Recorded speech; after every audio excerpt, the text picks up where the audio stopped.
Comment guérir d'une blessure émotionnelle? Salut, bienvenue sur ma page. Je suis guerrière de l'ombre, ta coach. Alors, je suis une ex-dépressive qui a eu des blessures intérieures pendant près de 10 ans.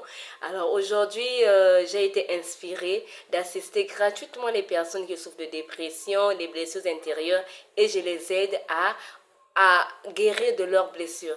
Alors, reste jusqu'à la fin de cette vidéo. Je vais te partager aujourd'hui une astuce très simple, très efficace qui va t'aider à avoir la solution à ton problème. Alors, je suis chrétienne et constamment, de temps en temps, je vais commencer à partager aussi des astuces qui se trouvent dans le livre sacré des chrétiens qui est la Bible. Alors, pour guérir d'une blessure intérieure, il y a une chose capitale que tu dois faire, absolument. Sans ça, tu ne peux pas être guéri. C'est une astuce très efficace pour que tu puisses avoir la solution à ton problème. Alors, quelle que soit l'origine de ces blessures-là, sache que tu n'es pas seul dans ce combat. Tu n'es pas seul dans ce combat, je t'assure. Tu n'as pas à lutter seul avec ce fardeau toi-même. Tu n'as pas à lutter seul. C'est pas facile d'avoir une blessure intérieure. Il y a beaucoup de cas de suicide aujourd'hui. Alors, ne sois pas seul à porter ce fardeau-là.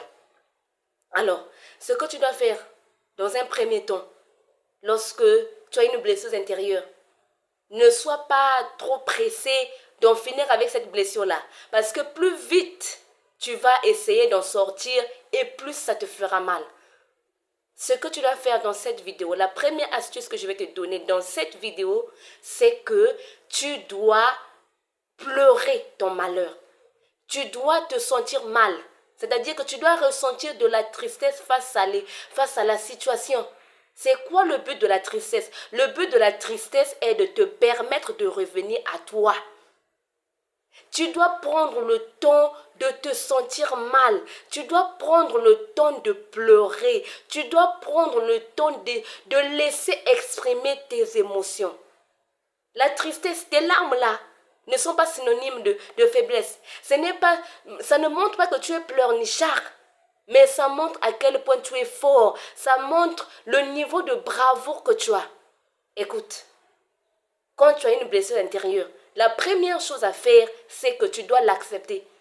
Ne fuis pas cette blessure-là, parce que lorsque on est blessé, on a tendance à montrer un masque, à se couvrir des masques qui vont nous faire fuir nos blessures.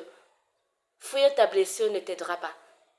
La dissimuler ne t'aidera pas. Tu dois l'accepter. Quelle que soit cette blessure-là, quelle que soit l'origine de cette blessure-là, accepte-la. Et laisse exprimer tes émotions. Ça veut dire que quand tu as envie de pleurer, pleure. Quand tu as envie de pleurer, tu pleures. Sens-toi mal, laisse tes émotions couler. Parce que les larmes là qui vont couler de ton visage sont un signe que tu vas vers la guérison. Ne fuis pas cette étape-là. N'écoute pas ton ego qui te dit que non, tu ne peux pas pleurer, tu es un brave, les larmes c'est pour les faibles. Non, les larmes là qui coulent sont synonymes de ta force. Les larmes là qui coulent sont synonymes de ta bravoure. Les larmes là qui coulent sont synonymes de la lutte que tu mènes. Tu n'es pas faible. Alors prends le temps de pleurer. Prends le temps de te sentir mal. Parce que même dans la Bible, il y a des hommes, des prophètes qui ont pleuré. À l'exemple de Néhémie, qui s'est senti mal, qui a pleuré. Il a fait le jeûne de lamentation. Il a jeûné uniquement pour pleurer. Toi aussi pleure. Sens-toi mal. Tu n'es pas faible. Tu n'es pas un pleurnichard. Tu es un guerrier. Tu es un brave. Il faut que tu pleures. Libère tes émotions. Pleure. Pleure. Alors on se dit à la prochaine. Dans la prochaine vidéo, je te partage la deuxième astuce. Prends bien soin de toi et on se dit à la prochaine.